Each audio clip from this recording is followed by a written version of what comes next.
Hello everyone, it's me, Jeremy, doing the introduction before the introduction. There's been a litany of technical errors, I'm afraid, today, and the most egregious is that the recording for Channelle ran out or just completely died. Really? Halfway through recording this episode. So, instead of just pushing the episode to next week, I've managed to save the sections we managed to talk about. So managed to do a 30-minute episode for you guys where it was meant to be about 55 minutes to an hour. But you know what? We just deal with the situation we've got in front of us. So I hope it's good enough for you guys. We'll be back next Tuesday, both with Molly, as she is not here this week, and no technical issues, praying for no technical issues next week. However, this is the first time it's happened, and I'm sure it won't happen again. Crossing fingers, knocked on wood, all the good stuff. So, enjoy. I will see you at the end of the episode again. So, goodbye. You're listening to a hockey podcast where we talk about ice hockey and stuff. Yeah. Woo. Hello, everyone, and welcome to This is a Hockey Podcast. My name is Jeremy, joined by Channelle. There we have it. It is only us two today, however. Molly cannot join us, I'm afraid. She has, in fact, turned into a horse. I know, long time coming. Who could have seen it? I don't know. Channelle, did you see this coming? I may have had a little bit of an inkling, but I wasn't so sure. Whether some, hints dropped here and there or something. A couple of nays that we had to cut out, so. Well, they were left in. True. We need to leave evidence for the audience. Just go back and listen to the other ones. So Molly has had some work stuff come up late, so she cannot join us today, in all seriousness. So she will be back next week, hopefully. It's duos recently, no triples of the hosts, unfortunately. But we'll be back to normal soon, I'm sure. Yeah. Shall we just go into it then, Channelle? Shall we just go into the topics? Yeah, no dilly-dallying, one bit. No, let's just jump right in. Starting with, I thought this was hilarious, but on Saturday, Anton Forsberg was set to start against the Canucks, but unfortunately he was injured during warm-up. This, of course, meant that Matt Murray had to step in as a replacement, and the bad times just kept rolling in because Hogeberg. Obviously, of course. Who else? Yeah, exactly.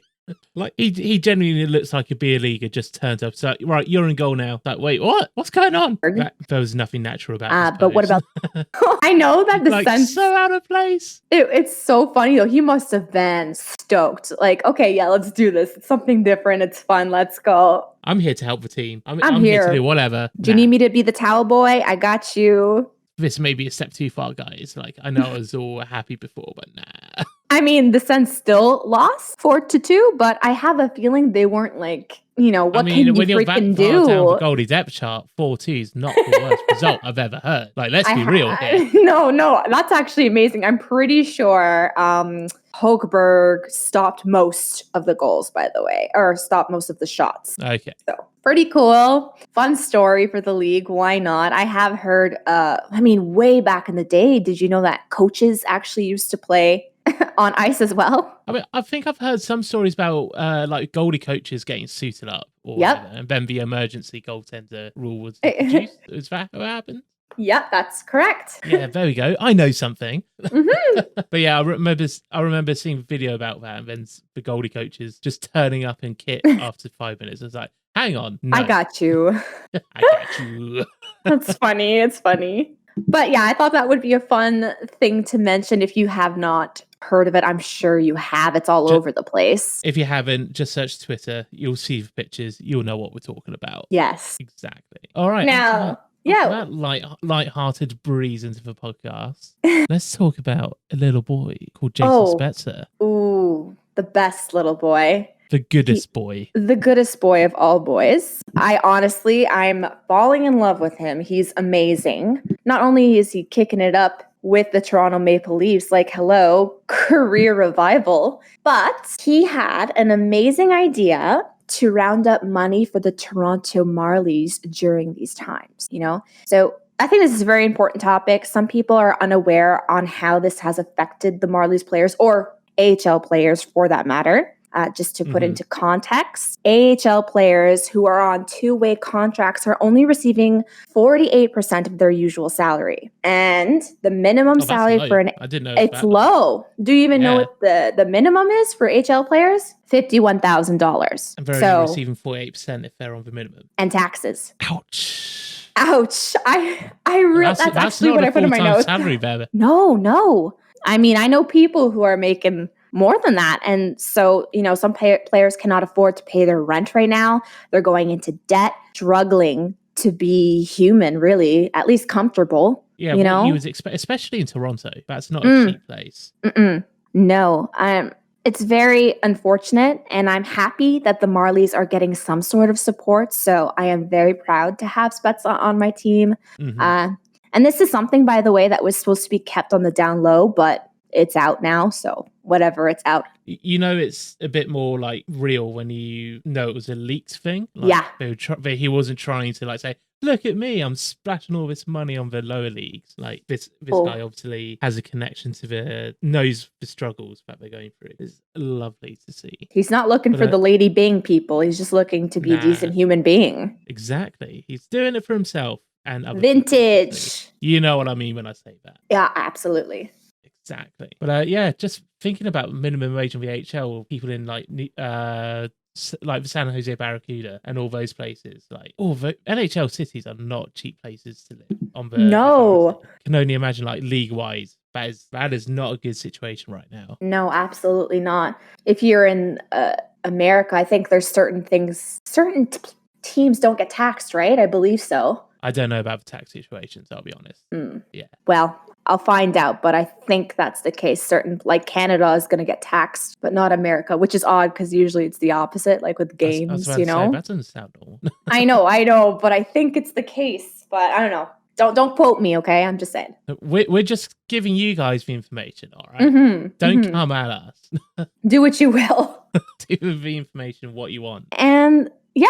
So there you go. That's what's Spezza. I just thought that was a little cute piece of information. And also maybe so you can be a little bit more knowledgeable about what the AHL players are currently going through. Yeah, just because they're playing sport doesn't mean they're doing amazingly in life. No, which kind of brings us... Exactly. I was being smart about this. Yeah. So, as many of you may have heard, Robin Lehner.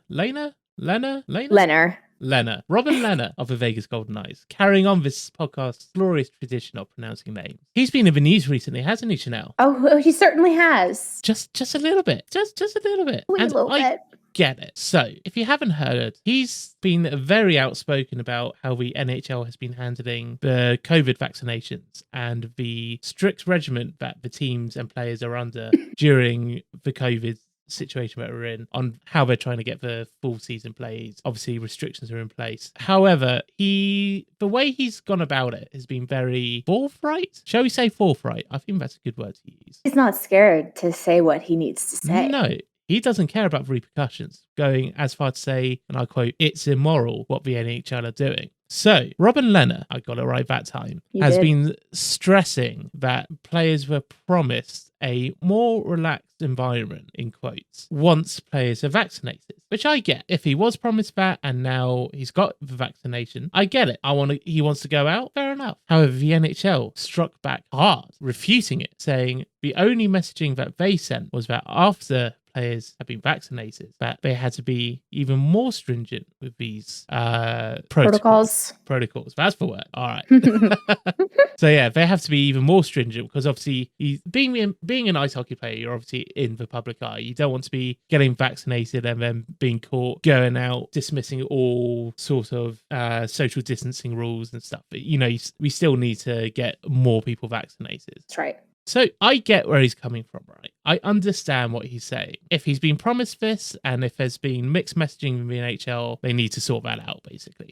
Fair enough. However, and we'll get onto his main points later. However, I do think he's been a bit too forthright with his opinions on this. And I say this because you really need to be careful, especially in America at the moment, of people saying, hey, I just want to go out. Let's forget about COVID. It's fine. It's just not true. It's still very much here. Even though cases are going down, you still need to be safe. And I just think it's been a bit too on the other side of that one. I don't know what you think about that, though. I absolutely agree. At first, without even reading, which, you always should do your research to make sure. But my initial reaction was, excuse me, I care about obviously people having their freedom naturally, but right now we're all making sacrifices and the NHL's already kind of a sticky situation, I guess you could say.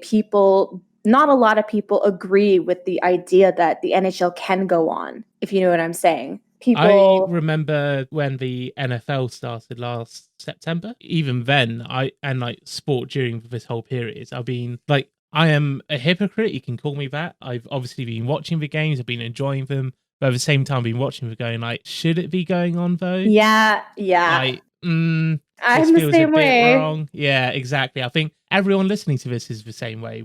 Oh, yeah. If you've been watching it, have that sort of caution. I think that's okay. They're putting it on. You may as well watch it. It's not going to go away. That's exactly. What are you going to do? Boycott it? Yeah. Not everyone's going to do it. Then you're missing out yourself. And exactly. I don't know. So for Lehner to come out and say that, I'm like, I understand. Like you said, you understood. I understand as well. However, I think that they should still be cautious because as we saw with just the Vancouver Canucks or Colorado, even, like, people are still being affected. I may be wrong. He was saying this at the same time Vancouver was in the depths of that sort of COVID outbreak they were experiencing, didn't he? They were just coming out. Just coming out, but it was at that like same time wasn't it? It's a little rough. Read the room, bro. Yeah, and even if you have the vaccine, there's still the chance that maybe you're carrying it on your clothing or somewhere near, I don't know. Just be cautious. Well, this brings me on to the topic that Robin brought up himself. Of the mental health of the players. Yes. I totally all for it. So there are reports that anxiety and depression are severely heightened within the player groups, like on every team, especially during the long road trips that they're going through, which is totally unsurprising. I am not surprised about one bit. Being locked down in hotels during several oh my God, so many months against multiple teams. Wordplay, I'm good at it. A long day. It's okay. So yeah, I get that. Not a good situation. And he brought up the fact that when training camp started for the teams, there was a 27-minute video about COVID and its dangers and all that fun stuff, which is good. League should be doing that. However, he claims there was only a 30-second segment about mental health during this entire presentation, and that there was a hotline you can call, and that was left at that. Now, obviously, mental health has been championed, especially in social media and the public at large recently, as a very important topic, and of course it is. And if that's true, if what he says is true, because NHL refutes the original claim, so you never know. That's obviously not a good look by the league, I would say. No, it's simply not good enough. No. If what he's saying is true, which I have no reason to not believe him, but a 30-second clip on mental health is not good enough. Everyone knows that mental health is important right now. Yeah. A 30 seconds clip with just a hotline for it. It's like, no, that's bad. It's not good enough. I was pretty impressed with what they did with the bubble last year when they had, they brought in pictures from their family, sent flowers to their loved ones on behalf of them. There was a whole camaraderie during the bubble, wasn't there? There was. I'm just surprised it did not leak into this season. It seems. Sorry, I interrupted you there. No, that's okay. I have nothing else to say, really. I'm just beside myself. Yeah, because he was complaining that protocols are even stricter now than they were in the bubble, which I get because you're not in the same space, if you know what I mean. You're not just in two cities. So I kind of get why they're a bit more strict about it. But to be even stricter than what the bubble was, which was pretty locked down as it should have been, but you know what I mean? But like it was advertised as this super safe area. To be even tighter restrictions, I totally get the mental health aspects. I get the complaints if there's been mixed messaging from the league. That definitely should be sorted out. However, I think the way he's gone about it leaves quite a bit to be desired, just in the attempt to like get back to normal. If you want to get back to normal, this is what you have to go through. And I do have to say, as an NHL player, as a quite a well-known name in the league as well, I would say, wouldn't you say? Oh yeah. Yeah, they don't have it for worse. I'm just going to say that right now, compared to what other people are going through. And then to hear this ice hockey player making millions say, oh, but I just want to go to the shops. Sounds a bit tone deaf, I would say, maybe. I don't know. What are your opinions on that one? I'm thinking, because I always have this mentality that it doesn't matter the kind of money you make, that you can be mentally, not present, and you maybe you do have, and you face depression and stuff. However, I do see that it is kind of a flaw that a lot of people that have money make with, just not expressing themselves good enough. Like not explaining it well, and maybe it comes off tone deaf. And that's what I'm getting at, because I'm exactly the same as you. I've been championing the idea that it doesn't matter how much you got in your bank account. Mentally, you're still effective the same way as anyone else. I'm totally with you on that one. But as you say, the way you do it, the toneness, and the optics, as bad as that sounds in this situation, could be better. Agree. And I think that's... Yeah, that goes the same, by the way, for the NHL itself. Like you cannot say what you said to the team and then all of a sudden flip it on its head and say, but the reason we're not doing this is because we don't want you to have a competitive edge. Right? I was just about to get on to that. That's weird. Yeah. Like, fair enough if there's been like some cross wires in the messaging on how they're going to get out of it. But to say competitive edge on it, and then that's bad. That's bad. Yeah. Yeah. I can't get on board with that one. Yeah. I mean, I get why Lehner is mad for that part, especially. Come on. Competitive edge. It's not like they're taking drugs. Come on. Yeah, right. It's like, oh no, someone's allowed out and the other one isn't. What are they going to do on the ice? Oh no. Like, come on. No. Let's be real here. Exactly. There isn't a... By the way, guys... There is not one that people would complain about. No. And if you are upset with what we said or anything, you're totally allowed to be. We're open to hearing your opinions as well. We're here to have discussions like this. So just mention in the comments. Direct message us if you wish. Absolutely. We're here to educate ourselves and... I'll probably do a poll, in fact, when this episode goes up on Twitter of do you agree with him or not, and we can have a chat about it. Yeah, I'm curious to see. We're not a politics podcast. We're not here to virtue signal or whatever. That's just what we both honestly believe, and it's obviously a big talking point. So of course we're going to bring it up. But yeah, if you've got any opinions, let us know. There'll be a place for it on Twitter. Have a chat with all of us there. Bunch, don't worry. Don't be scared to hurt our feelings. You won't. We're friendly. We promise. Please. We need friends. I have flowers. So I think that's about it when it comes to old Robin and his comments over there. But going from an angry boy in the media to an angry boy in the ice, Channelle. I think I know what you're talking about. What's big Joey Jojo doing up in Toronto? That's not a name for him. That's just what I just said. Don't pay attention to me. Well, Joe Thornton was being a feisty biatch on the ice Saturday, wasn't he? Just a little bit. Yeah, he was really giving it to Ehlers on Saturday, as I said, and in the process became the oldest Maple Leaf player to score a goal. He really had a night.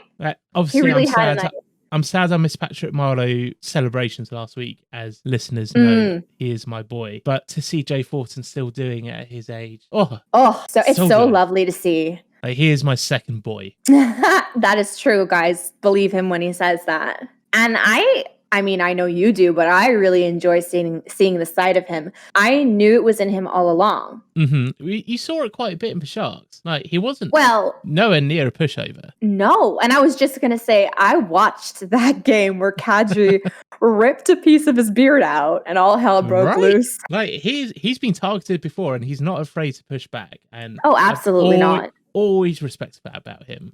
As anyone in hockey would kind of expect it, but as sort of that playmaker kind of guy that you might expect to stay out of that, he's always had that sort of enforcer type body about him, if you know what I mean.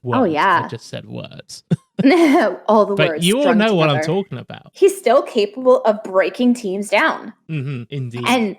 And this is what the Leafs in particular are missing in the playoffs in particular. Wait, I just said that twice. Anyways, although he has not been an amazing contributor during the regular season, I have a feeling he's going to shine in the playoffs and we are going to love him. We already do love him as Joe Thornton. I'm just saying, he's trying his best and his best is pretty good, but I can see that he can do even better than pretty good. So kind of excited to see what he's going to do in the playoffs.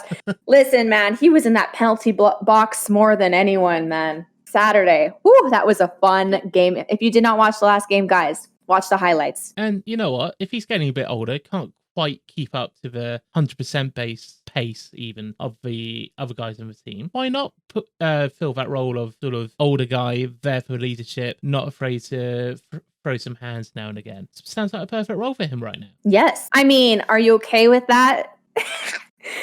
Jeremy kind of lost his marbles when we talked about leadership last week. So for the listeners here, all I did was I sent a text in our group chat saying, more leadership talk about a player, eh? Because it seemed to me, and I said this in jest, that we talk about leadership quite a lot in this podcast. Sure do. As in, if the guy's older, he's a leader, so he's going to a team to be a leader. However, every time we talk about it, it seems to be true. So I stand by my remarks, and it was just a joke. I know. So I have this bad quality about me. If you text me without emojis or a certain tone, I will cry in the corner thinking y'all attacked me. And she's talking to a sarcastic British person at that. So very bad situation right here. I'm okay. I promise, Jeremy. Anywho, Joe Thornton, leader, yes, and best absolutely. Boy. And actually, best boy today. Actually, for sure, Spezza, Thornton, technically Lehner, absolutely. Now, for Leafs fans, listening, we want to know from you, Jeremy. How is Thornton in the playoffs? Like, do you remember what kind of player he was? He turns out like if he wanted, like he was clutch. Like he was often on the ice whenever sort of remember Vegas 2 years ago when we knocked them out in that 7-round series where it probably was a hand pass kind of thing. He was on the ice during some of the most important points. He's clutch. What can I say? I'll be very excited to see him in playoffs. Yeah, I mean, no offense, but I guess you'll be able to watch more of our games. No offense taken. I think that's a very realistic situation. It will be fun, though, because you at least have your favorite players are currently on other teams right now. Minus Marleau, obviously. I've accepted that the call's blown up, so I can just cheer on my favorite people no matter what. It's great. Exactly. It's the best life, really, apart from the existential dread of watching the Sharks each night. That's the only downside, really. It's me, Jeremy, again. Hello, everyone. As you can guess, the outro was part of a lost audio from the earlier discussion about the technical difficulties. However, we are done with that now. Next week is a new week. I will not be recording the outro at 10:20 on a Monday evening.